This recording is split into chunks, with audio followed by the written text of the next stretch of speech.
Woohoo!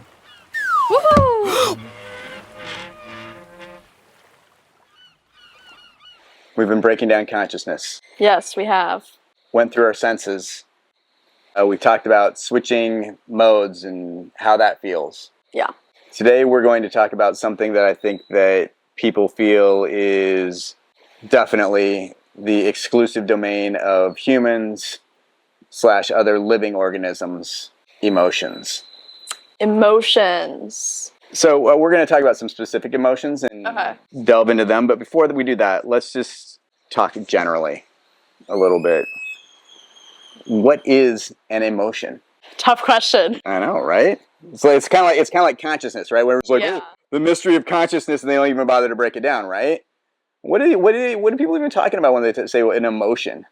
It's when you feel something internally in a reaction to things that are happening.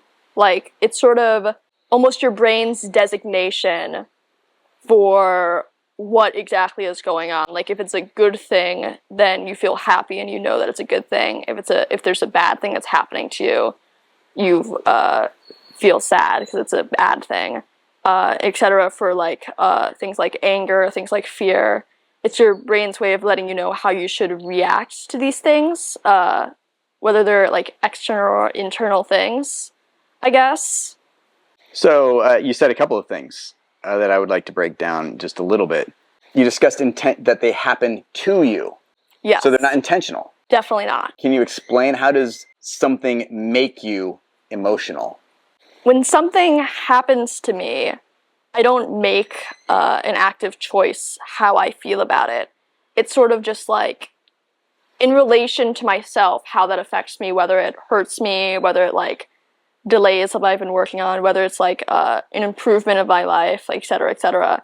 That'll just automatically translate into how I feel about it, like how kind of it affects me. Or in some cases, like that's a kind of a small definition of it. It can also be like how it affects like things I care about, etc. But it's not exactly logical, but it's like supposed to be logical. Because a lot of times we have irrational reactions to things in terms of emotions. But the purpose of emotions, I would say, is to give you a way to assign a trait to something, and that just happens automatically without your input on it. Well, you keep coming back to this. It sounds like you feel that emotions are in some way a judgment. Yeah. Right? Or do you have the judgment first and that causes the emotion? Can you break that down? Think that through a little bit? What do you mean? Well, is it like, like I deem this as unacceptable, therefore I'm angry, right? Or is it like the anger just, bam, or do you know what I mean? Like, is there a thought process that causes an emotion? How's it work? I think it's hard to separate the two because they normally come in tandem. Right. It's like the anger, and people normally talk about emotion and like thought, like sort of like as like logical versus illogical, like they're like working separately, they're like almost fighting against each other. But these things are like really connected, and it depends on, like, sometimes one can come first. Like if something like really immediate and like obvious happens to you, that'll like, if someone like punches you in the face, then you might immediately feel like a surge of like either like anger, sadness, fear. Or it could be something where like you're thinking on a thing and you're like, oh wait, actually that was like messed up, and then you feel angry about it. But generally, your emotions and your like logical side, they tend to agree with each other pretty well, except for in some circumstances where you would prefer not to be feeling these emotions or not to feel logic, because sometimes your emotions want an immediate reaction to things. The emotions are like your way of reacting to things. Like if you're angry, like you get punched and you're angry, then you want to immediately punch back. But then your logical side, it could like more accurately see the consequences of your actions, can see the future and be like, wait, like maybe this isn't something we should do. But in that way, your logical side is still seeing like, this is something that is worth being angry at. It's just that maybe not the reaction to it. It should be considered more before pursuing. How are emotions different than thoughts? Emotions are, I would say, we're kind of talking about consciousness here. So I would say they're less conscious than thoughts.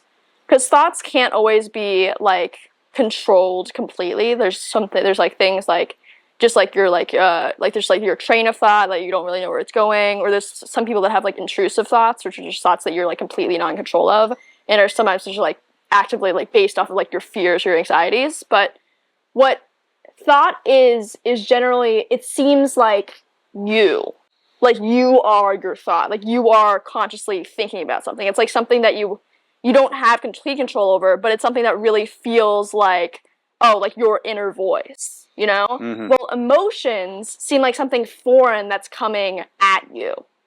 Like, they're not, like, whether that be, like, attacking you if it's, like, a negative emotion, or just, like, kind of, like, uplifting you if it's, like, a positive one. But emotions they seem like a part of you, for sure, but they're not something you have control over really at all. I mean, like, in, like, some ways, you can, like, try meditation, you could try, like, using logic to combat those emotions. But emotions are, like, initially and mostly just an extension of yourself that doesn't come consciously. And so, when it comes to the differences between emotions and thoughts, it feels like something that is you, like, fully, versus something that's, like, sort of you, but also sort of something that happens to you. I think that's a really good description of that. And I think I kind of also feel that maybe that disowning of emotions is I don't know, I feel like it almost is like a patriarchal thing in some weird ways, right? Like that, your thoughts and your logic and stuff are 100% you, but those emotions are always interfering with those good thoughts. Do you know what I mean? Do you know that kind of dichotomy that people create? Do you sense that there's something like that, or like patriarchal? Well, I mean, I think that traditionally they talk about that as being like a male thing. Yeah. Right, and like women being too emotional. Yeah, the disconnect between thoughts and emotion is something you can definitely see has sort of like an origin in like the misogyny of society, where men are seen as like big and strong and tough, and but they're also like thinking logically. They're able to pursue the best point of action. Well, women are more like tend to be emotional, and what that generally tends to be is like sad, like like overreacting, sensitive. Like these things just keep happening to them, and they can't deal with it because they're like too weak to deal with it, and so men need to make the decisions for them.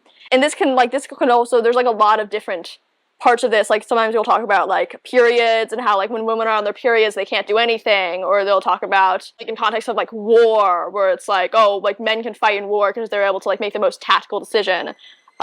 This like and suppress their emotions. And suppress their emotions. Yeah, there will be a scene in the movie where the man sheds one manly tear to show that he's having a reaction, and then immediately get back to shooting the guys. But how that works is obviously not super ingrained in reality, because although there are like some biological differences between men and women, there's like, people are still very capable of emotion either way. And thought either way. And so when it comes to that separation, that's sort of like the feminine emotion versus the masculine logic, it's really like it makes you think that there's like this inherent separation between the two, and that they're sort of at war. And this contributes itself, even when we start to acknowledge misogyny, it still persists, because then it's like, oh, well, like, now, oh, that doesn't mean women aren't emotional, women can think things too, and men are emotional, and then it's sort of, you flip it around, because you're trying so hard to compensate for the biases that have been existing in society, that you almost flip it around in a way. It's like, not to the extent that it was before, but in a way where you're like, women are emotional, like they don't even need to feel emotions, and men are super emotional, like they don't even need to feel thought.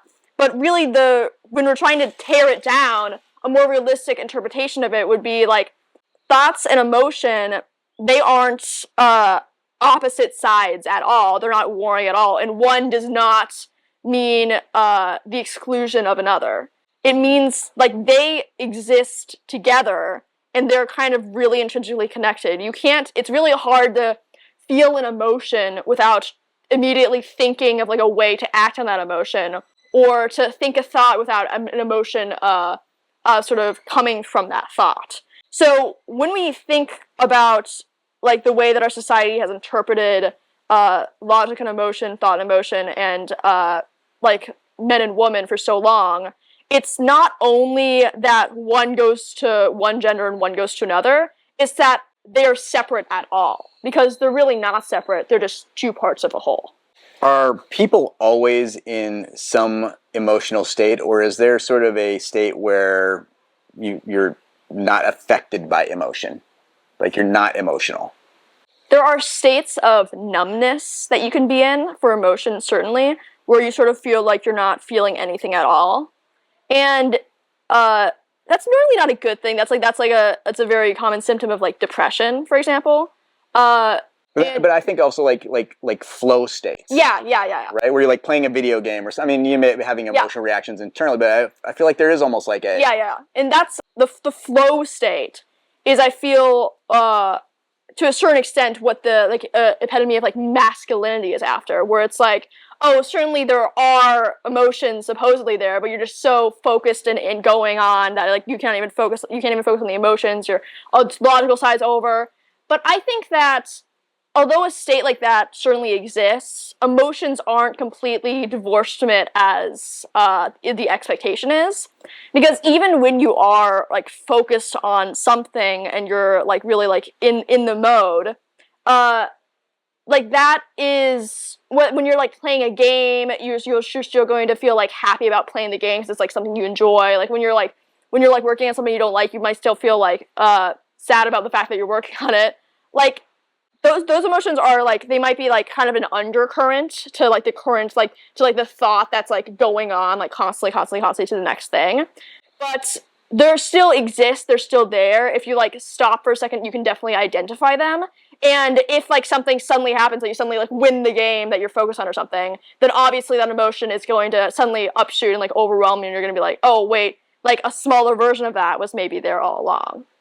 So I do think, though, that there are states of heightened emotion. Yes. Right? Like there are times when they seem subdued, and there are times when it's like they kind of take the forefront. Yeah. And they get so high that they can almost be numbing or blinding, or you can't think at all. Yeah. That's sort of the opposite of the flow state. Right. Where there are, when you feel that emotional, whether it be positive or negative, there are, although sometimes it's more commonly negative, there's so much going on within you, there's so much reaction that there's no time for action, almost. Like you're having the idea that you should be doing something because of this, but there's like nothing to do because you can't really conceptualize anything. This is especially true for like anger or for sadness.